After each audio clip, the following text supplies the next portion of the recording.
மடப்புறத்தில் வந்து ஒரு பொம்பளையாள் வந்து நகை போச்சுன்னு சொல்லி ஒரு போலீஸ் வந்து 6 பேரை அடிச்சு ஒரு ஆளை கொண்டுட்டாங்க. இப்ப டிஎம்கே காரன் வந்து அவங்கள குடும்பத்தை ஆக்கிரமி பண்ணி கூட்டு போறாங்க.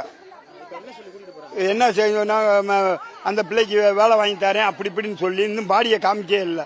பாடியை வாங்குறதுக்கு கூப்பிட்டு போறாங்க. மிரட்டி கூப்பிட்டு போறாங்க. அந்த போறாங்கல்ல. இது இப்படி இருந்தா நாடு எப்படி இருக்கும்? சிவகங்கை மாவட்டம் மடப்புறம் பஞ்சாயத்துக்கு வந்து அதே நிலைமை. இன்னைக்கு அந்த பையல கொண்டு விட்டு 5 லட்சம் 10 லட்சம் தரம்ன்றாங்க. பிரெயின் வாஷ் பண்ணி கையெழுத்து போட கூட்டு போயிட்டாங்க. நாளைக்கு எங்க பிள்ளைல வேணா கொள்ளட்டு, எங்களுக்கு வேணா 20 லட்சம் 30 லட்சம் கொடுக்கட்டு. இதே நடக்கு. அன்னைக்கு நாங்களும் வாய முடிக்கிட்டே போறாப்ல வரும்.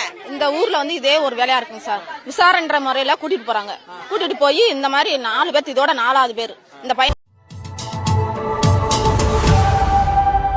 நண்பர்கள் அனைவருக்கும் நமது மேடையின் வணக்கம். நண்பர்களே, சிவகங்கை மாவட்டம் திருபுவனம் காவல் நிலைய மரணம் குறித்து நமது மேடையில் நாம் தொடர்ந்து பேசி வருகிறோம். இந்த காணொளியில் அந்த காவல்துறை அதிகாரிகளால் காவலர்களால் அடித்து கொல்லப்பட்ட அஜித்குமார் அவர்களுடைய வீட்டாளர்களை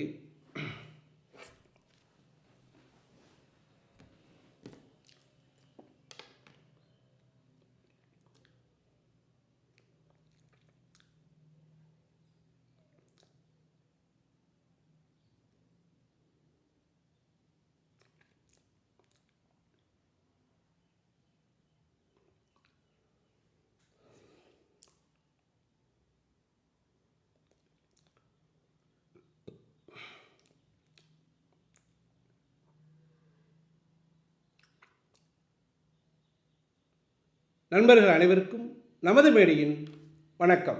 நண்பர்களே, சிவகங்கை மாவட்டம் திருபுவனம் காவல் நிலையத்தில் அஜித்குமார் என்ற அந்த காவலாளி இறந்தது குறித்து நமது மேடையில் நாம் தொடர்ந்து பேசி வருகின்றோம். இந்த காணொளியில் நாம் குறிப்பாக பேச நினைப்பது மரணமடைந்த அந்த அஜித்குமாருடைய குடும்பத்தார்களை, அவர்களுடைய உறவினர்களை திராவிட முன்னேற்றக் கழகத்தைச் சேர்ந்தவர்கள் பல வழிகளிலும் நிர்பந்தித்திருக்கிறார்கள், கட்டாயப்படுத்தி இருக்கிறார்கள். இறந்து போன அவர்களுடைய சோகத்தை கூட வெளிப்படுத்த விடாமல் அவர்களை கட்டாயப்படுத்தி வாகனத்தில் ஏற்றி சென்றிருக்கிறார்கள். இப்படியெல்லாம் எதற்காக அவர்கள் நடந்து கொள்கிறார்கள்? இவர்களுக்கு யார் அதிகாரம் கொடுத்தது? அவர்களிடம் சென்று அத்தனை லட்சம் தருகிறோம், இத்தனை லட்சம் தருகிறோம் என்று சொல்வதற்கு, அல்லது உங்களுக்கு அரசு வேலை தருகிறோம் என்று சொல்வதற்கெல்லாம் திராவிட முன்னேற்றக் கழகத்தினுடைய கட்சிக்காரர்களுக்கு, கட்சியினுடைய நிர்வாகிகளுக்கு யார் அதிகாரம் கொடுத்தது? அவற்றை சொல்வதற்கு அவர்கள் யார்? அவர்கள் பெற்றுத்தருவதாகவே இருக்கட்டும், அதற்கு ஒரு வழிமுறை வேண்டாமா? ஒருவர் காவல்துறையைச் சேர்ந்த சிலரால் அடித்து கொல்லப்பட்டு இருக்கிறார். இது காவல் நிலைய மரணம் என்பதையெல்லாம் தாண்டி முற்றிலும் யாரோ ஒரு தனிநபருக்காக எந்த விதமான நடைமுறையும் பின்படுத்தப்படாமல் வேண்டுமென்றே அவர்களை அளக்களித்து அடித்து மிக கொடூரமாக கொன்றிருக்கிறார்கள் என்பது இப்பொழுது நிரூபணமாகி இருக்கிறது. அப்படி ஒரு கொலை நடந்த இடத்தில் திராவிட முன்னேற்றக் கழகத்தைச் சேர்ந்த சிலர் சென்று அவர்களிடம் ஊடகங்களில் பேசாதீர்கள், எங்களோடு வாருங்கள், உங்களுக்கு 10 லட்சம் தருகிறோம், 20 லட்சம் தருகிறோம், அங்கே பிரேத பரிசோதனை வந்த பிறகு எந்த விதமான பிரச்சனையும் செய்யக்கூடாது, நீங்கள் கையெழுத்து போட்டு பிரேதத்தை வாங்கி தகனம் செய்ய வேண்டும் என்று பல வழிகளில் அவர்களை நெருக்குதலுக்கு உண்டாக்கி இருக்கிறார்கள். எதற்காக அப்படி செய்ய வேண்டும்? எதை மூடி மறைக்க அவர்கள் ஓடி திரிகிறார்கள்? அங்கே நடந்தது யாருக்கும் தெரியாதா?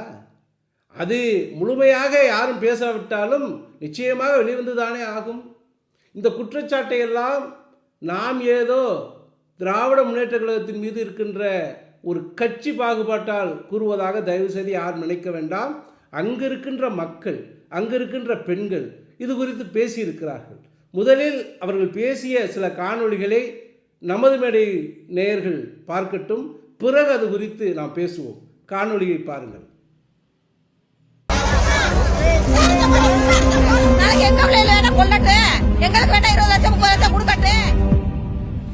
ஊர் ஊரா வண்டிக்குள்ளே வச்சு அடி அடிச்சு சித்தரப்படுத்தி இது பண்ணி கேட்டுக்கிட்டேன்.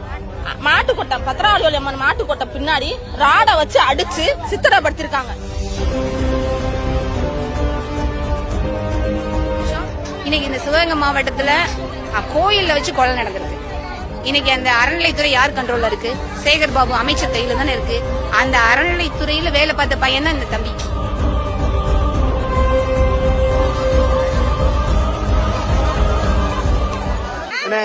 மடப்புறத்துல வந்து ஒரு பொம்பளையாள் வந்து நகை போச்சுன்னு சொல்லி ஒரு போலீஸ் வந்து 6 பேரை அடிச்சு ஒரு ஆளை கொண்டுட்டாங்க. இப்ப டிஎம்கே காரன் வந்து அவங்கள குடும்பத்தை ஆக்கிரமி பண்ணி கூட்டு போறாங்க. என்ன செய்யணும்னா அந்த பிள்ளைக்கு வேலை வாங்கி தரேன் அப்படி இப்படின்னு சொல்லி இன்னும் பாடியை காமிக்கவே இல்லை. பாடியை வாங்குறதுக்கு கூப்பிட்டு போறாங்க. மிரட்டி கூப்பிட்டு போறாங்க. அந்த போறாங்கல்ல. இது இப்படி இருந்தா நாடு எப்படி இருக்கும்? சிவகங்கை மாவட்டம் மடப்புறம் பஞ்சாயத்துக்கு வந்து அதே நிலைமை. இன்னைக்கு அந்த பையனை கொண்டு விட்டு 5 லட்சம் 10 லட்சம் தரம்ன்றாங்க. பிரெயின் வாஷ் பண்ணி கையெழுத்து போட கூட்டு போயிட்டாங்க. நாளைக்கு எங்க பிள்ளைல வேணா கொல்லட்டு, எங்களுக்கு வேணா 20 லட்சம் 30 லட்சம் கொடுக்கட்டு. இதே நடக்கு. அன்னைக்கு நாங்களும் வாய முடிக்கிட்டே போறாப்ல வரு. இந்த ஊர்ல வந்து இதே ஒரு வேலையா இருக்குங்க சார். விசாரன்ற முறையில கூட்டிட்டு போறாங்க. கூட்டிட்டு போய் இந்த மாதிரி 4 பேர், இதோட 4வது பேர். இந்த பையனுக்கு வந்து வயசு 26. இப்படி வந்து நகை காணாம போச்சுன்னு சொல்லி ஒரு லேடிஸ் வந்து சாவியை கீழே கொடுத்துருக்காங்க. அதை வந்து அதுக்குள்ள நகை இருந்துச்சா இல்லையான்றது தெரியல. அந்த மாதிரி கீழே கொடுத்துட்டு மறுபடியும் வந்து சாவியை கீழே கொடுக்கும் போது நகை இல்லைன்னு சொல்றாங்க. அந்த கம்ப்ளைண்ட் கொடுத்தவங்களும் இங்க வரல, நான் தான் கொடுத்தேன். அப்ப போய் விசாரணை செய்யும் போது அந்த நகை வந்து அந்த பையன் எடுக்கவே இல்லைன்ட்டான். அடி பொறுக்க முடியாம நகை வந்து பத்திராவளவு பின்னாடி இதெல்லாம் இருக்குன்னு சொல்லியிருக்கேன். இப்ப தேடி பார்க்கும் போது எதுவுமே கிடையாது. அப்போ சும்மா போய் கம்ப்ளைண்ட் கொடுத்த அந்த லேடி 6 போலீஸ் அவங்க எல்லாம் சித்திரவப்படுத்தி, அதாவது ஒண்ணு கம்ப்ளைண்ட் கொடுத்த அன்னைக்கு ரிமாண்ட் பண்ணி செயல வச்சிருக்கணும், இல்ல கோர்ட்ல ஆஜர்படுத்திருக்கணும். ரெண்டுமே செய்ய கிடையாது. ரெண்டுமே செய்யாம ஊரா வண்டிக்குள்ளேயே வச்சு அடி அடிச்சு சித்திரவப்படுத்தி இது பண்ணி கேட்டுக்கிட்டேன். மாட்டுக்கொட்டம் பத்திராவளி அம்மன் மாட்டுக்கொட்டை பின்னாடி ராட வச்சு அடிச்சு சித்திரவப்படுத்திருக்காங்க. சித்திரவப்படுத்த விட்டுமே அந்த மாதிரி தண்ணி கேட்கும் போது தண்ணியில வந்து மசாலா பொடிய கலந்து தண்ணியில ஊத்தி விட்டுருக்காங்க. இந்த மாதிரி ரொம்ப கொடுமைப்படுத்தி அந்த பையன் வந்து வரும்போது நடக்க விட்டு கூட்டி வந்திருக்காங்க, போகும்போது காலு உடஞ்சு கூட்டி போயிருக்காங்க. சிவகங்கை மாவட்டத்துல ஒரு கோயில்ல வச்சு கோசாலையில வச்சு அடிச்சு கொண்டிருக்காங்க. போலீஸ் ஸ்டேஷன் என்கொயரி கூட்டிட்டு போனாங்க, அது ஓகே. புகார் வாங்கியிருக்காங்க, ஒரு எஃப்ஐஆர் போட்டிருக்கலாம். எஃப்ஐஆர் போட்டதுக்கு அப்புறம் ஒரு மேஜிஸ்ட்ரேட்டை ஒப்படைச்சிருக்கலாம். காவல்துறைக்கு சட்டம் என்ன சொல்லுது? புகார் வந்தா விசாரிச்சு முதல் தகவல் அறிக்கை பதிவு பண்ணுங்கன்னு தானே சொல்லியிருக்கு. அவரை வந்து ஒவ்வொரு இடமா சர்ச் பண்றன்ற பேர்ல கோவிலுக்கு கூட்டிட்டு வந்து கோசாலையில வச்சு அடிச்சு கொள்ள சொல்லியிருக்கா. அப்ப இதை நம்ம கேட்கும் போது இங்க அரசியல் தலையீடு பயங்கரமா இருக்கு. காலையில இருந்து ஒரு மினிஸ்டர் வரல. அறநிலையத்துறையுடைய பில்டிங்ல இந்த கொலை நடந்திருக்கு. இது கொலை தான், இது விசாரணை கிடையாது. ஆமா, கொஞ்ச நேரம் அமைதியா இருங்க. ஒரு அறநிலையத்துறை இணை அதிகாரியுடைய இணை ஆணையருடைய பில்டிங் பின்னாடி இருக்க ஒரு கோசாலையில ஒரு கொலை. ஒரு பைப்பை வச்சு அடிச்சு அந்த பையனுக்கு விக்கல் வந்ததுக்கு அப்புறம் தண்ணி கேட்டிருக்கான். தண்ணி கேட்டா தண்ணி கொடுத்துருந்தா கூட அந்த உயிர் இன்னைக்கு இருந்திருக்கும். மிளகாப்படிய பிளான் பண்ணி எடுத்துட்டு போயிட்டு அதை கலந்து அந்த பையனை குடிக்க சொன்னதுக்கு அப்புறம் அந்த பையனுக்கு இயற்கை உபாதைகள் ரெண்டுமே போயிருக்கு. அதனால அவங்க அதுக்கப்புறம் இறந்திருக்காங்க. ரொம்ப கொடூரமான ஒரு சாவு இந்த கோவில் வாசல்லே நடந்திருக்கு. இன்னைக்கு இந்த மக்கள் இன்னைக்கு கடந்து துடிக்கிறாங்க. ஆனா அந்த இறப்பு நடந்த அந்த பையனுடைய அம்மாவையும் தம்பியையும் மட்டும் இந்த திமுக அரசியல்வாதிகள் வீட்டுக்குள்ள போய் காம்ப்ரமைஸ் பேசி உங்களுக்கு வேலை தரோம், உங்களுக்கு பணம் தரோம்னு சொல்லி அவங்கள இப்ப போஸ்ட்மார்ட்டம் பண்ற இடத்துக்கு கையெழுத்து போடுறதுக்காக கூட்டிட்டு போறாங்க. மேஜிஸ்ட்ரேட் முன்னாடி அவங்க ஸ்டேட்மெண்ட் கொடுக்க போயிருக்காங்க. இதை தப்பு பண்ணது யாருன்னா காவல். காணொளியை பார்த்த நண்பர்களுக்கு நன்றாக புரிந்திருக்கும் நாம் எதற்காக இவ்வளவு ஆதங்கமாக இதில் பேச வேண்டியிருக்கிறது என்று. நன்றாக சிந்தித்து பாருங்கள். ஒரு குடும்பத்தில் ஒரு இளைஞரை, ஒரு 26, 27 வயது இளைஞரை பறிகொடுத்திருக்கிறார்கள். அதுவும் என்ன விபத்திலா, என் நோயிலா, ஒன்றும் கிடையாது. திட்டமிட்ட கொலை. காவல்துறையில் பணிபுரிகின்ற சிலர் சேர்ந்து அடித்து கொன்றிருக்கிறார்கள். இது காவல் நிலைய மரணம் என்பதையெல்லாம் தாண்டி தனிப்பட்ட முறையில் ஒரு குழுவாக சேர்ந்து அடித்து கொன்றிருக்கிறார்கள் என்பதுதான் உண்மை. அப்படி இருக்கும் பொழுது அவர்கள் வீட்டிற்கு சென்று இவர்கள் ஆறுதலாக நின்றிருக்க வேண்டும், அவர்களுக்காக போராடி இருக்க வேண்டும். அந்த மரணத்தின் உண்மை தெரிந்தால்தான் நாங்கள் பிரேதத்தை வாங்குவோம் என்று இவர்களும் சேர்ந்து சொல்லியிருக்க வேண்டும். ஆனால் இவற்றையெல்லாம் செய்யாமல் சம்பந்தப்பட்டவர்களை, பாதிக்கப்பட்டவர்களை, அவர்களுக்கான நியாயத்தை கூட கேட்டு பெற விடாமல் ஏன் இவர்கள் தடுக்க வேண்டும்? இவர்களுடைய வாகனத்தில் அவர்களை ஏற்றிச் செல்லவர்களுக்கு யார் அதிகாரம் கொடுத்தது? இவற்றையெல்லாம் கேட்பதற்கு இந்த நாட்டில் யாருமே இல்லை என்றால் இவர்கள் இஷ்டத்திற்கு இப்படித்தான் செய்வார்கள். அந்த பெண்மணிகள் பேசியதையும் ஒரு பெரியவர் பேசியதையும் நீங்கள் கேட்டிருப்பீர்கள். அதைத்தான் நாமும் இங்கே எடுத்து வைக்கின்றோம். இவர்கள் பணம் தருகிறேன் என்று ஆசை காட்டுகிறார்கள், ஊடகங்களில் பேச வேண்டாம் என்று கட்டளை போடுகிறார்கள், அங்கே எந்த பிரச்சனையும் செய்யாமல் பிரதத்தை வாங்கிக் கொள்ள வேண்டும் என்று சொல்கிறார்கள். இவற்றையெல்லாம் சொல்வதன் நோக்கம் என்ன? அப்படி என்றால் உள்ளபடியே இது திமுகவினுடைய தலைமைக்கும் அல்லது மாவட்டத்தினுடைய அமைச்சர் பெருமக்களுக்கும் தெரிந்துதான் இந்த கொலை நடந்ததா? ஏற்கனவே இந்த கொலைக்கான காரணத்தில் யாரோ ஒரு முக்கிய நபர் தலைமைச் செயலகத்தில் இருக்கிறார் என்கின்ற செய்தியையும் நாம் பேசியிருக்கின்றோம்.